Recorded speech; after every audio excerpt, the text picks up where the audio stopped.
Here we go. Opening the doors to the garage. We normally use doors music, but this seemed appropriate. Ladies and gentlemen, our guest on our weekly podcast here, Bob Seger. Hey, Bob. How you doing, Jimmy? I'm wonderful, man. Thank you so much for doing this. Had to get some Detroit made in there. Now, great. Yeah. Now, you know, Bob, that's still my go fast song. If I'm in a hurry or I feel like I just need to stretch my legs a little bit in the car, I still put that on. And, you know, I've never owned a Buick, but damn it, I want one after hearing that song. Yeah. Buick Electra 225. Yep. So what's your, for you, I mean, what's, you obviously are a guy who's always driven and you know, stretching out your legs virtually driving on the road to kind of clear your mind and do stuff. Is there a song or songs right now that help you kind of get there? Oh, there's just so many. You know, Born to be Wild. Really? Sure. And I love, I don't know, for some reason I love listening to ZZ Top when I drive. You know, it's just, there's a motorized thing to that, you know. And yeah. Do you ever tell them that? I mean, when you talk to these folks? Oh, yeah, I know. Yeah, I've met Billy. Yeah. Well, what do they say? See, I always wonder about this, Bob. I'm always like, and with cars and stuff and reception, we had Bob Lutz on, and we were talking about some of the Pontiacs that he had done, and he was kind of like, you really like the G8 and you really like the GTO? Like, well, yeah. So when you talk to some of these artists about their music, how do they react? You know, I guess, you know, the same way I do. If someone likes me, I'm very flattered. You know, I met Miranda Lambert, you know, when I did The Voice, and she really liked my music, and I really liked her music, you know, and so it's a wonderful thing. It just feels real comfortable. Yeah. So I want to talk about Jeremy Clarkson, and by the way, I'm going to play one more song to you down the line here. This was the one that he said, your Seger song that he said gets him going. Well, the big train keeps on rolling on down the track. Jeremy Clarkson, Top Gear fame, of course, said that Long Twin Silver Line is his tune if he needs to drive much faster than he probably should. That's a good one. Yeah, we did that actually on the last tour a couple of times. Yes, you did. And it was fantastic. So let me ask you then, there's a story, and I read the piece, Jeremy Clarkson came here to Detroit, took you out to the Rattlesnake Club and interviewed you, but that was even before Top Gear, wasn't it? I think so. Yeah. So how did that all come to be? I'm now you got me thinking about songs, and I'm thinking of All Down the Line by the Stones. You know, that's another great one. You know, yeah, and at the Rattlesnake Club. Mm-hmm. So his he said that he saw you in, I think it was the Hammersmith, like in '77, and he just fell in love with Bob Seger and seeing you guys live. But then for Jeremy to come here and talk cars with you, and it's funny because he even admits that he wanted to talk music, but you wanted to talk cars. Yeah, we get that way. Us Detroiters. Absolutely. Well, it's in our Michiganders DNA. In general. Yeah, it's in our DNA. Has it always been with you that way? Oh, yeah. You know, I grew up in Ann Arbor and in the drive-in scene. I mean, literally right out of American Graffiti, you know, and we just watched the cars come through, you know, through the windows of whatever we were in or inside the place. And Everett's Driving was the big one in Ann Arbor. And just seeing a beautiful 61 Ford convertible or something with a 390 in it, and you know, just great stuff. You know. Did you find? And when did you have time to go to a drive-in? Didn't you have like 3 jobs when you were 16? Yes, I did. See, I did my research. I worked, yeah, I did. I was on a work co-op program because it was just, my mother and my brother was in the service and my dad was gone. And, so I worked, let's see, I sold clothes at Wilds. That's gone. I think it was a men's store in Ann Arbor. I worked at Brown Jug. I think that's still there, delivering pizzas on the weekend. And then I played as well at fraternity parties. So your first 3 jobs. So you had 3 jobs, and then your first car was a '54 Ford. Is that right? Yeah, it only lasted about a month. Oh, and so I really kind of consider my first car a '55 Ford. It actually lasted about 9 months. What did you do to these cars? Well, they just I wasn't very wealthy. I was buying $100 cars, you know. And the first 2 I had was a 54 Ford Flathead. Second one was a 54 Chevy. That only ran for about a month or so too, and then it died. And then I got a '55 Ford. It was just the little sedan with the posts. It wasn't a cool one, with all the windows down at once. Okay. But it was a V8 and an automatic, which I wasn't crazy about. But nevertheless, I that was a great car. I really remember that one a lot. Do you still? I mean, and you still have your Jeep, right? Is that your primary car? Okay. It's stick. Yes. Okay. No. The Jeep is automatic. It's okay. What do you call that? It's the Trail. Anyway, it's the full bore Jeep. Yeah. Okay. You still have the Rubicon, or you got a new Rubicon? Okay, yes, the Rubicon. that's what I was looking for. Those are the monster ones. By the way, I was driving home past Auburn Hills, and I saw one of the Grand Cherokees with a Hellcat motor in it. Oh, wow. With a Hellcat motor in it. You could tell the sound. Oh, yeah, you could tell. They said they're doing it, but, yeah, they had it all wrapped up, and I wound up following in a Cherokee. In a Grand Cherokee. Yeah, it's coming out. Wow. That's something to consider. Is that on your That's on Bob's Christmas list now. Yeah, that's something to consider. Okay, Ralph Schill, if you're listening to this right now, you just got a note from Bob. He wants one. So Yeah, I was talking to Tim Allen, and his wife wanted a Hellcat, and the Hellcat, and he can't stop asking to borrow it. He loves to patch out, which of course we'll see a lot of that at the Dream Cruise. People love to patch out. Well, I'll have the I'll have a Challenger one next week, so I'll be playing with a Hellcat too. It's funny about the Dream Cruise now. My wife noticed this last year, and for folks that are listening to this podcast outside of Detroit, we have 2 million people come here.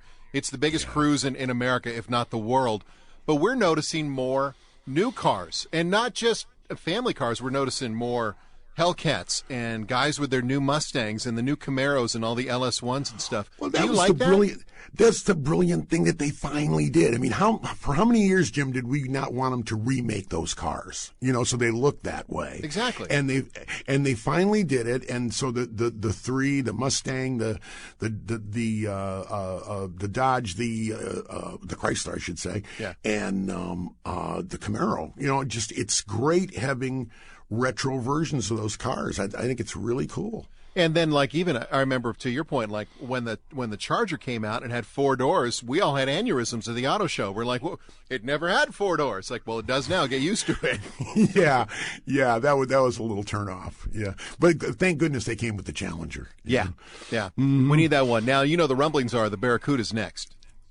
Oh, well, that makes sense. Yeah. That makes sense, sure. Which I would assume they would do that with Dodge. But those cars, so for you, Bob, I mean, with when those cars were really in the 60s and stuff, I always remember the conversation that if you drove a GTO, you had a lot of money.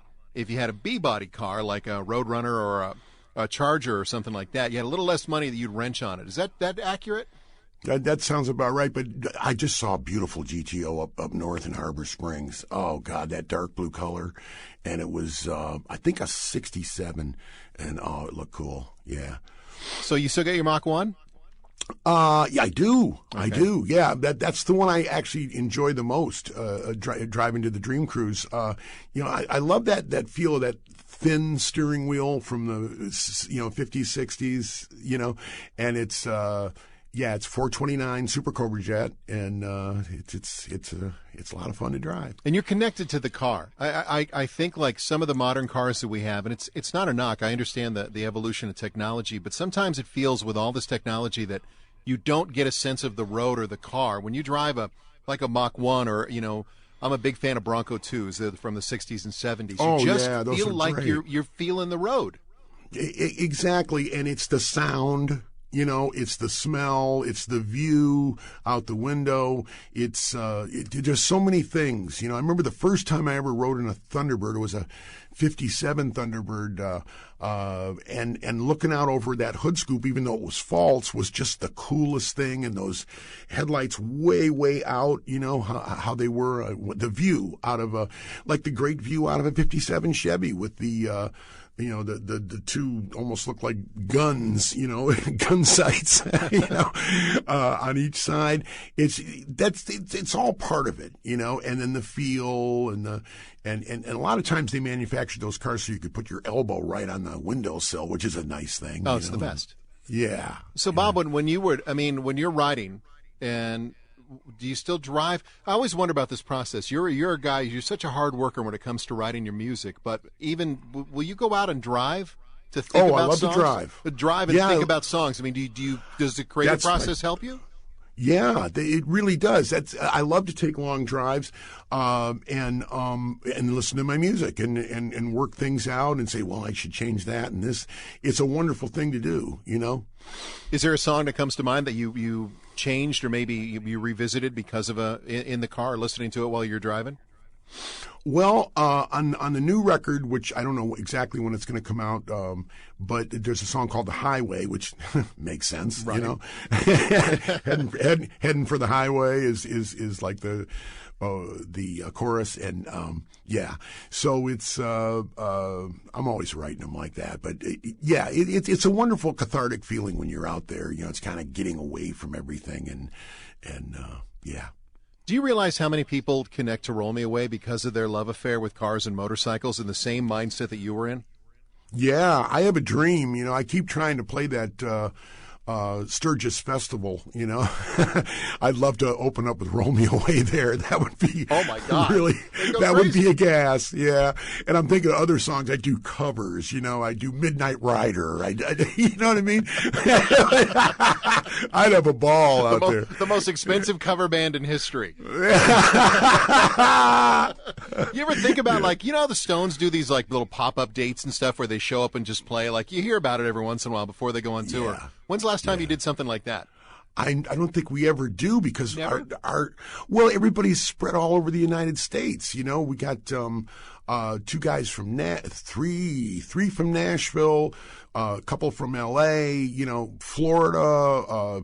It's hard to throw something together that fast, and they all love to play music on their own. You know, so it's, you know, doing spur of the moment stuff is tough for us. Yeah, I go down to Nashville. We drive down there, Bob, and I'll always go see Moose. And for folks who don't know, Jim Moose Brown, a guitarist with Bob Seger's band, just one of the nicest guys in the world. But I swear that dude works 24 hours a day, 7 days a week.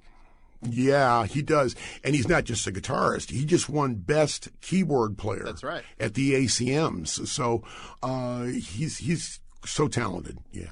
You know, he was really excited last time he was here. He came in and we did an interview with him. He was excited. I want to say it was Her Strut, because you taught him how to play the guitar hit on that, right? And how you had to go. Correct me if I'm wrong. You have to go up instead of down, right? Right. Okay. Right. He thought that was the coolest thing in the world, that you taught him how to play it properly. Yeah, back pick it. Yep. Is that what it is? Yeah. Well, you want to hit the top two strings, bang, for a sustain, and if you back pick it, that's the way it works. You know. So I was thinking about song names, and when talking about cars, I was reading about the new, you know, we're hopefully going to see a Z28 Camaro at the auto show in January. We're coming up to the 50th year of Camaro. You're going to see all the signs up and down Woodward for General Motors. And then I was reading that, you know, the project name was Panther, but they were so concerned about having a C name that they just kept going because they had Chevelles and all the other, you know, Caprice and everything else. So it's got to be Camaro. Yeah, but it now does. Yeah. But then it was kind of like they didn't even know what the word meant. They just found it in a dictionary and came up with a Camaro. But now to us, it's a connection to it. But I always wonder, did you change song titles at all? Did you ever have like a working was I don't know, was Turn the Page always Turn the Page, or did you have a working title for it? Yeah, no, I don't think I've changed song titles very often. I'm trying to think of even one exception. Well, there is one, and it's coming out on the next record, and I completely rewrote the song, and the reason I want it on the next record is because Charlie Martin's playing drums on it. It's a 40-year-old track. Whoa! From 1976, and it's of course Chris, and it's alto and Charlie, and I think who we had then was Robin Robbins on piano, and it's I rewrote the song completely, you know, because I just didn't like what the subject matter was. But that's pretty rare when I do that. But yeah, that's what I did on this one, and I'm just excited for everybody to hear Charlie play drums 40 years later. That's going to be amazing. So it's a rocker too. Oh, it is. Okay, good, good. So we're talking with Bob Seger. We're in the garage. Our podcast here. Get in at WCSX.com. Also anywhere iTunes. You can subscribe. So I'm watching 48 Hours, the old Eddie Murphy movie with Nick Nolte. Remember, like Yeah. the very first one. And there's a scene where he goes to get his car out of the garage, and because he's been in jail, it's covered in dust. Now, when you bought your first new car, your real like splurge car, it was a BMW. Didn't you kind of do the same thing, leaving it at the airport in L.A.? Yes, I used to leave it at the airport in L.A., and it would just be covered in jet dust 3 months later. But actually, my first splurge car was, you were talking about Lutz, was a 61 Pontiac Catalina. Really? In that cool maroon red color. You know, 2-door Catalina with the big 389, you know, and that's what I used to drive to work in when I played in Pontiac at the Huron Bowl and the 300 Bowl and places like that. I would drive from Ann Arbor in that, and I just loved it because it had a big old radio, it was really cool. I could listen to the 100,000 watt stations like in Boston and Chicago, and of course CKLW, late at night because there would be less stations on. You know what I mean? So you just cruise. Was that one of those cars where you just got in and got gone and just drove? Yes, yeah. I actually bought one of those. I bought a convertible. I'm sorry, I bought the convertible because I got a Catalina convertible, but I didn't like it as well as the hardtop. So when I was in the Navy, I was stationed in Groton, Connecticut, and I used to drive on weekends. I would get in my car and just go. I remember one time I wound up in Maine. And I like, well, I'm at the end of I can't go any further. I'm going to drive into the ocean. Do you ever, I mean, maybe not so much now, but were there times where you just got in your car and just started cruising? Absolutely. What we do is we have a place in Naples that we've had since 1992, and about every third year I'll drive a car because we ship them mostly. But I'll say no, I'm going to drive, and I'll drive 3 days to Naples, you know, and take a different route every time, you know, and just love being on the road, like you said. It's that connection. I mean, to just being out on the road like that. Although I was thinking, listening to the radio is great, you know. I Hearing different radio as you go down different cities and things. Yeah, I got no problem with that. I was trying to reword some of your song titles into more modern ones for cars, like making Google cars instead of making Thunderbirds. Yeah, it doesn't work. I just saw Bonnie on. Oh geez, I'm just blanking out. It's hard when I do an interview. The guy who's on CBS Sunday morning. I know what you're talking about. Yeah, the old guy. Yeah. Anyway, Schaefer? she was. What? I'm sorry. Schaefer? No. I know how to screw up an interview, don't I? Don't worry about it. We'll edit it. It'll be seamless, Bob. No one will know. Charlie Rose. Charlie Rose. Okay. And I saw her, and she's got a new album out, and I was listening to, and I was thinking, God, that was so great because she's singing on Making Thunderbirds. That's awesome. That's Bonnie, and God, she just killed it, and it was so fun working with her, and yeah, that's another one of my favorite car songs, Making Thunderbirds. But the idea of a Google car. You as a lover of cars, and you and I both love to drive, and you know, the muscle cars, but just metal. When you look at those little rolling eggs, what do you think? Well, it's tough for us car people.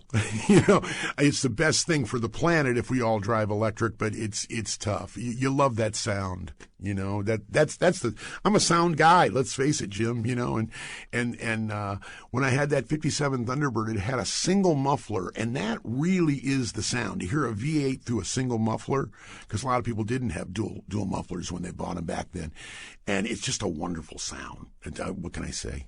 Do you hear, when you hear exhaustings, like I know the guys at Borla, when they do exhaust, they tune them to such specific notes based on the motor they're connecting it to. Do you hear exhaust in like musical notes and stuff? No, not really. But I tell you, there's nothing like the sound of a big block. Yeah, just rumbling that 429 when I'm going real slow, you know, just gurgling out there. And you know, I saw this one kid right up to the car and said, "Light him up, tough guy." You know, and it's great. The cruise is beyond cool. It's such a cool thing. We go every year. Yeah. You just kind of hang out and watch it. It takes Yes. you back, and then it also points you forward. Like you said earlier, we were talking about it. There's this, with all these new muscle cars and the new performance cars, I don't see it ever ending. I don't either. Not, you know, And it's an enthusiastic thing. I mean, I can't help myself.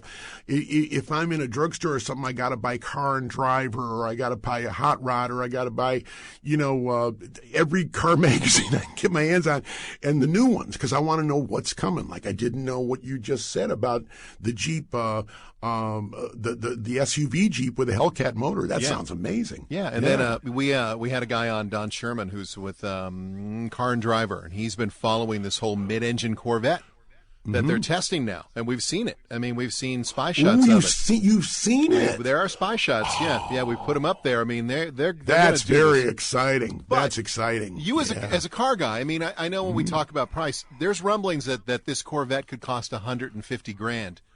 Yeah. That's kind of tough for people, isn't it? Yeah. Well, you look at the GT. Now, that's one I'll bring. I have a 2005 Ford GT, and it's just it's a GT, Ford GT. It looks amazing. It's not the original, right? But it's the one they built in 2005, 2006, and white with a dark blue stripe down the center.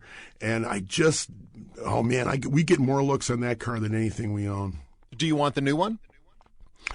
No, it's a 6, and I'm not excited about a 6 in a Ford GT. It's the old school in me again. Nothing wrong with that. I think you're not alone. I mean, the EcoBoost is a great motor. It's a tremendous motor, but it's a different sound. It's a different sound, buddy. You got to have that. I don't know. Like I said, I'm a sound guy. I'm cursed. So do you ever look at some of the bigger Jags and Ferraris with the V12s and stuff as much as you like that? Do you ever think about those notes? Their V12s don't sound great to me. Well, you know what? I shouldn't say that. They do sound great. I remember Tim Allen had a V12 Ferrari that I rode around with him one day, and it is a pretty great sound. I don't think I've ever owned a V12 Ferrari, ever. Is that the one that he got in trouble with Ken Calvert? Very possibly. Google it, folks. Just Google the story. Yeah. We're not going to tell you. Just Google it. Yeah, it's a good story. Yeah, Ken tells it better than I do, but it's a hell of a story. Yeah. Did you ever get an opportunity, or did someone ever approach you guys about getting involved in racing in any form? Not maybe so much as a driver, but as a team owner or a sponsor, things like that? No, nothing like that. But occasionally I will go out to Waterford, and take my Ford GT and do a couple laps. That's really fun. Do you tell Punch before you go, or you just do this? No, okay. no. I didn't think so. It's a summertime thing, and you want it you're real hot so you can hot lap it, and I have this car guy that I've known forever, Kip Sheward Motorsports, and he used to be a Ferrari race car driver. And I watched him do a couple of laps. He was trying to break the record out there. Really? With my Ford GT. He was trying to break the lap record. You get a little concerned when you hear all those tires screaming around every turn. But it's a gas to go with him, because he shows me, God, you steer as little as possible. When you're a race driver, you know what I mean? You just barely move the wheel as little, because the more you steer, the slower you go. And he teaches me stuff like that. And it's really fun. Do you ever? There was a stat I remember when those cars came out that 20% of them were wrecked within like 6 months because people didn't know how to drive them. Have you ever had a pretty bad crash? A long time ago. Not a bad one. No, not what I would call a bad one. No. The little fender bender kind of thing. Mm-hmm. Yeah, not really a bad crash. Well, you're a good driver. All right, so we got to get you out. Well, some hot laps. I'm max attentive. I really am. I won't talk on the phone. I would never text. It drives my office crazy. I say, well, when I get there, I'll call you. Right. Hey, man. I just think that's yeah. Mm-hmm. So what track would you like to take your GT to outside of the U.S. or even in the U.S.? Is there a track you want to go like Laguna Seca maybe, or go to Spa in Belgium, or maybe do a lap at Le Mans? Oh, man, all the above. Yeah, those all sound really cool, because I do want to go to Michigan International. I'd love to do that. I'd love to go to the GM Proving Ground if they'd take me, and that would be a lot of fun. Drive a Z06 over there or something like that. Yeah, get out there, and they got some of the new Camaros. What am I thinking about? Some of the new versions they have, the racing ones are 600, 650 horsepower in a Camaro. Yep. So we could do that. We could try to set that up. Yeah, I know I know some people. No worries. That is so neat though that you still like. Do you watch racing? Or are you a fan at all of the different series? No, not really. I like the Le Mans. I try to find that, you know, and you have to get it almost on internet, you know. Yeah. But it's I feel bad. I haven't been to a Grand Prix yet. Just seems like in the summer there's always so much to do. My wife's family comes in and stuff, and I never quite get enough time. But we always make time for the Dream Cruise, and so matter of fact. On the last album, I wrote a song called The Fireman's Talkin', and the fireman I wrote about is coming in. That's my wife's sister's husband, my brother-in-law, and he's coming in for the Dream Cruise. You know, so we're going to get him a car and have him drive through it, too. It's really fun. It's his birthday. Oh, that's awesome. We're bringing in here. Yeah. We have a guy out of Florida that took the new Camaros and turned them into 77 Trans Ams, the Bandit car. Oh, yeah. That 841. Where's the Trans Am? Of course, there's no Pontiac. That's the problem. We talked lots about that. Here's what was interesting. They had tabled it, and they really weren't going to bring it back, even if Pontiac kept going 10 years ago. Mm-hmm. Which is crazy, isn't it? It is crazy, and, you know, you could almost call it just call it a Trans Am without Pontiac. Yeah, just build a Trans Am. Why not? You know? Yeah, and you know, you certainly would have the pieces, and you could make it unique in certain ways, and yeah. Did you like the Bandit style, the big flaming chicken on the hood? I loved it. Yeah. Really? Because it seems like it's such a loud car. It was loud. Car. I had one. Oh yeah. You did have a flaming chicken. Yeah. Black and gold, the whole bit, the whole bit. You bet, black and gold. Yep, I did have one, and I really liked those larger ones in the 70s. They were very cool. Did you? Please tell me you didn't have the cowboy hat though, right? No, no. I wasn't Burt Reynolds. No. Well, I tell the story all the time. My dad went out to buy a Pontiac Firebird, and my dad would go and just get a new GM car every 3 years. So he tells us, I'm going to get a Firebird. We're like, awesome. And he comes back with, it's yellow with white walls and a 6-cylinder in it. Yeah, way the wrong. Esprit. I know. And that was kind of like, and he's telling me, like, how about it? We got a Firebird. I'm like, that's not a Firebird. That's a Firebird for Grandma. And I was furious. I wasn't riding it for like a year. I'm like, I don't want to be anywhere near that car. Yeah. Rock has an original General Lee, you know, from the Dodge, and